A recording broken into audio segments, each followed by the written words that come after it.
Hello, this is Catherine from Accelerated Reader, reading books for you.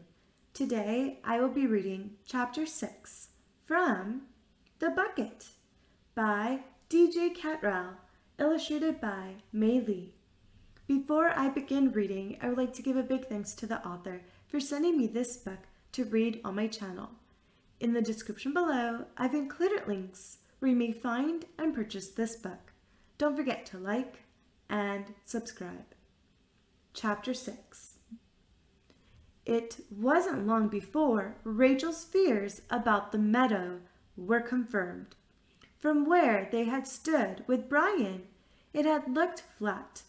But when you started walking through it, the landscape seemed to change.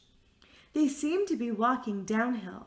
Robin had moaned about being hungry the whole way, and Rachel was beginning to think that she could have left him stuck in the anemone rock. Her thoughts were broken by Robin's sudden exclamation of, "Bananas!" She looked ahead, and standing not far away was a single banana plant, heavily laden with green bananas. Robin nearly leapt for joy. "Come on, I'll race you. The green ones are the best." With that, he ran down the hill towards the tree. Rachel took her time and continued walking at the same pace as she had been. One plant? Why is there just one plant? She thought to herself. Either someone had planted it there, or "Robin, wait!" But Robin was already climbing up. She ran to catch up, but as she reached the large plant, Robin was just pulling at a big green banana. "The green ones are the best, my mom says." And with that he plucked the banana from the tree. Rachel heard a loud "ouch" in her mind. "You little monster," said the tree out loud. "What did you do that for?" Robin looked down at Rachel. "Did you say something? Do you want one?" "Poor little Rachel," he said in a mocking voice. "Too small to climb a tree, are you? Shall I get you one?" With that, he leant forward and plucked another banana. "Right, you little monster! Enough is enough!" With that, the tree bent itself backwards, as if it was being pulled by a rope, and then sprang forward. Unfortunately for Robin, he didn't see that coming, and pinged through the air, making a long scream, landing with an "oomph" in a muddy pond, much to the annoyance of the pond's inhabitants. One particularly affected mudskipper flapped around shouting, "The sky has fallen! Save yourselves!" Robin heard this and looked curiously at the mudskipper. "I am not the sky, and my bottom really hurts. Why are you talking?" The mudskipper looked at him with as much alarm as a mudskipper can muster, not being too good on facial expressions, and flapped off shouting, "The gods have sent a giant to eat us all! Flap, flap for your lives!" Several other mudskippers emerged from the pond and started to flap away screaming, "The end of the world has come! Save us!" Robin ignored them and stood up. Everything in this place was weird, but at least these things hadn't tried to hurt him. Rachel looked at the banana tree. "Sorry about him. He does rather seem to leap before he looks quite a lot." She looked down to the bottom of the tree and noticed that it wasn't actually in the ground. It had feet. This fact was obvious because the tree was wearing shoes. Lots of shoes. They looked a bit homemade. May I ask if you have a name? The plant smiled in her head and spoke out loud. Well, I must say you are a lot more polite than your friend over there. Rachel found this unsurprising. Thank you. My name is Rachel. The plant vibrated slightly. And my name is... The tree paused for a moment. Oh, I think I may have forgotten. I forget a lot of things these days. What do you think I should be called? Rachel thought for a moment, looked over at Robin, who was trying to brush mud off his trousers. I'm not sure. How about Fling? The tree thought for a moment and then laughed. Yes, I rather like that. Fling. It makes me sound quite fast. Rachel noticed that Fling sounded a bit Welsh. Robin walked over to Fling. Did you have to do that?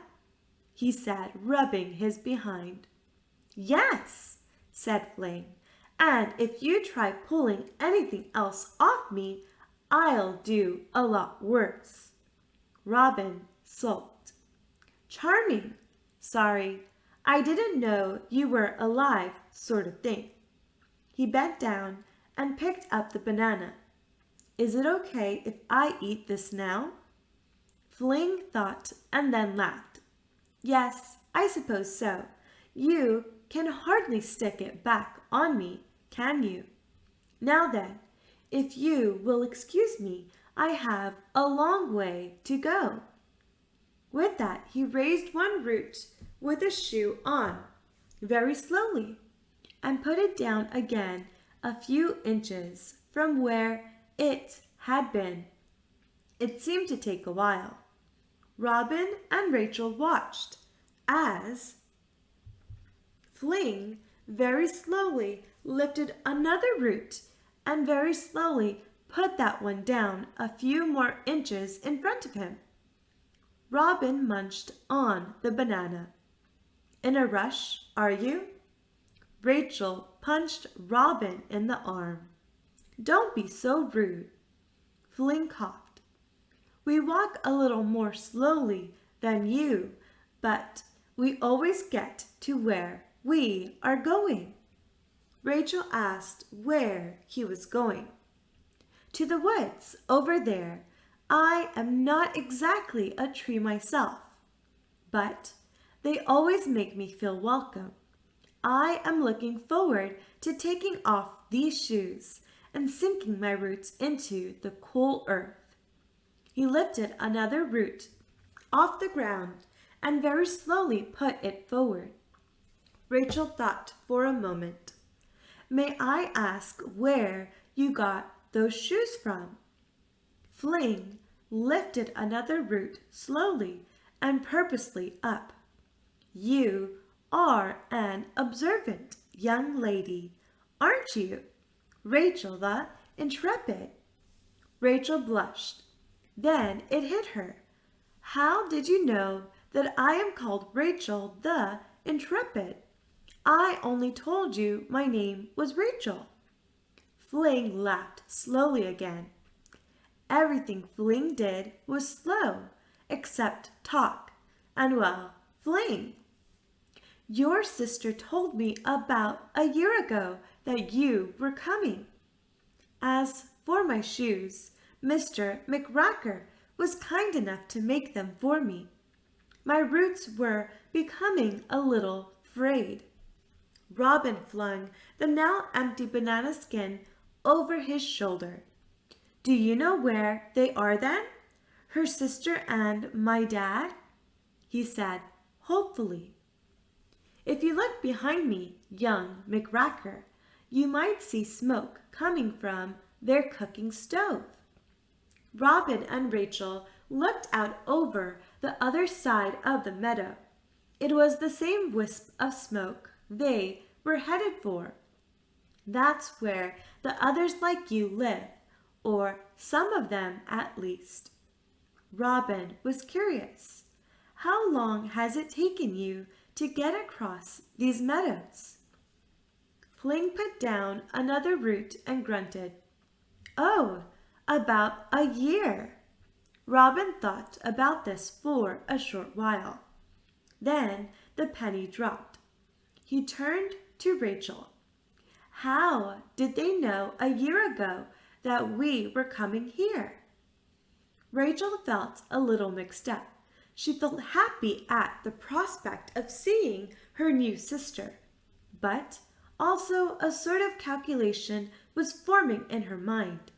There was something to do with time. Your father disappeared 8 years ago, didn't he? Robin answered with a mouthful of banana. Yeah, Mom kept telling me that he would come back one day, but... Rachel put her finger to her lips and then walked slowly around Fling while she thought. I think that your father and my sister must have come here at the same time, probably together, like you and I did, she said, and continued to walk around Fling and Robin slowly. She ran her fingers through her hair and curled some into her ear and twiddled it as she walked and walked. She did this whenever she was concentrating on something important, or when she was tired and thought no one was watching. Eventually, she said to Robin, who had absent-mindedly taken to watching Fling move another couple of inches. I think that we have been coming here for a very long time. I think our parents knew, or at least suspected that we would come here. Robin stopped watching Fling. Really? I know your parents are clever, but much as I love my mom, she doesn't seem entirely switched on all the time, if you know what I mean. Rachel was piecing bits of the puzzle together. Who else knows their child to spend most of her time in a garden shed? And why would your mom tell you to bring me an apple for the unicorn? I think they must have been here themselves at one time.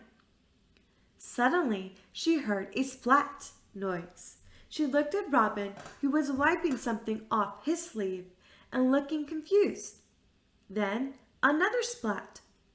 Robin yelped as a brown sticky mush hit him in the ear. What the hell?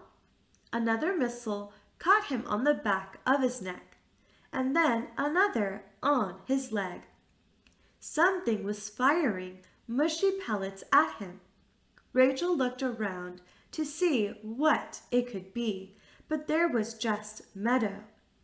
Then another pellet hit Robin on the back, and Rachel spotted something moving fast through the grass. They heard sniggering. It was the same sort of sniggering that Rachel had heard in her lounge when there was nothing there.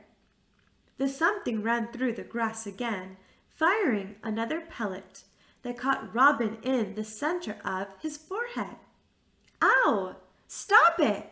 He said to the grass in general.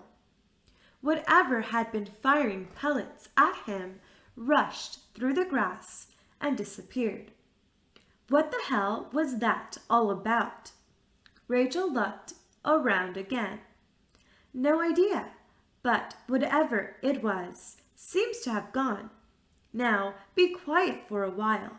I need to think.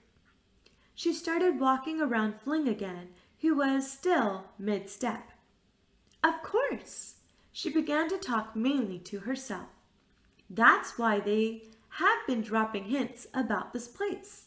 It all makes sense, I think. Then, whilst slowly musing on this conundrum, Rachel then noticed the sky was slightly darker. The sun was going down. How can that be? It should be mid-afternoon, she thought. Rachel turned to Fling. How long have we been talking with you, Fling? Fling paused. Let me see. In your time, about 3, maybe 4 hours. Time moves slowly for me. More than most. They used to call me Old Man something, but I forget what it was. Rachel suddenly realized what had happened. The last Chinese emperor had warned her about banana plants a long time ago, and she had forgotten. We've slowed down. We've lost time. Fling, can you tell us how to get over there to where that smoke is coming from? Fling lifted another root. Well, I came the short way for me over the top of the meadow. The creek was a bit of a problem, but I had some help there. Maybe you and Robin could take a shortcut through the meadow's cave tunnels once you are past the creek. They're not far in front of you and behind me. Rachel hugged Fling. Thank you. Robin had started staring hypnotically at Fling's very slow-moving roots again. We've got to find my sister and your father as quickly as possible. Robin was unimpressed. Duh! Well, isn't that what Brian said? Rachel was beginning to enjoy punching Robin in the arm. He said it 3 hours ago. We've been trapped in a time thing. We've got to find them, and I mean now. We've got to go. It might not seem like it, but we've been here for hours. Don't you have a watch or a mobile or something? Robin looked at his wrist. Well, I did have a watch when we came here, but it's gone. She turned to Fling. Thank you, Fling. I hope we see each other again one day. Maybe when we have a lot more time. Fling vibrated again. His bananas rustled and 2 fell off him. I hope so too, Rachel the intrepid. These will keep you from being hungry for a while. Good luck on your journey. Fling then promptly dropped his root and fell asleep, then snored. Rachel grabbed Robin by the arm. Come on, monkey boy, we've got to go. Robin grasped at the bananas as he was being dragged off. Don't forget the food. Thank you for listening. Stay tuned for Chapter 7. Don't forget to like and subscribe. In the description below, I've included links where you may find and purchase this book.